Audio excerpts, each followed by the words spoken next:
BJP నేతలపై CPI జాతీయ కార్యదర్శి నారాయణ తీవ్ర స్థాయిలో ధ్వజమెత్తారు. బిల్కిస్ బాను ఉదంతం దేశాన్ని కుదిపేసింది. ఆ కేసు నిందితులను క్షమాభిక్ష పెట్టి బయటకు విడుదల చేసిన గుజరాత్ ప్రభుత్వం అయోధ్యకు వెళ్లి రామాలయం ప్రారంభిస్తారా? ఇలాంటి రక్తసిక్త హస్తాలతో రామ మందిరం ప్రారంభించిన సిగ్గుచేటని, బీజేపీ వాళ్లకు ఏం హక్కు ఉంది అని, ఇది రామాలయ పవిత్రతకి అవమానం అంటూ మండిపడ్డారు. బిల్కిస్ బాను ఉదంతం దేశవ్యాప్తంగా సంచలనం అయిపోయింది.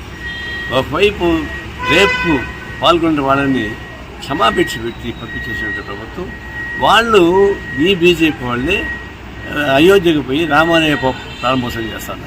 రామాలయ ప్రారంభం అనేది ఒక ఈవెంట్ లాగా చేస్తారు. ఎలాంటి రక్తసిక్త హస్తాలతోటి గుజరాత్ నుంచి వెళ్ళి వీళ్ళు అయోధ్యలో పోయి రామాలయం ప్రారంభించినట్టే అంతగానో సిగ్గుచేటంగా ఉంటుందా? రేపిస్టులకి సత్ప్రవర్తన మీద ఆధారపడి విడుదల చేస్తారా?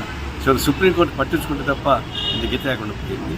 వీళ్ళకి ఏం నైతిక హక్కు ఉందని అయోధ్యలో పోయి రామాలయాన్ని ప్రారంభించడానికి? అందువల్ల ఒక మహిళల యొక్క రక్త మాంసాన్ని పిప్పి చేసేటువంటి రక్తకేశ హస్తాలతోటి బీజేపీ అయోధ్యకు పోయి రామాలయాన్ని ఓపెన్ చేయడం అంటే అంతకన్నా మీరు సిగ్గు చేయడం కొట్టలేదు. ఆ రామాలయ పవిత్రతకే అవమానికంది లెక్క.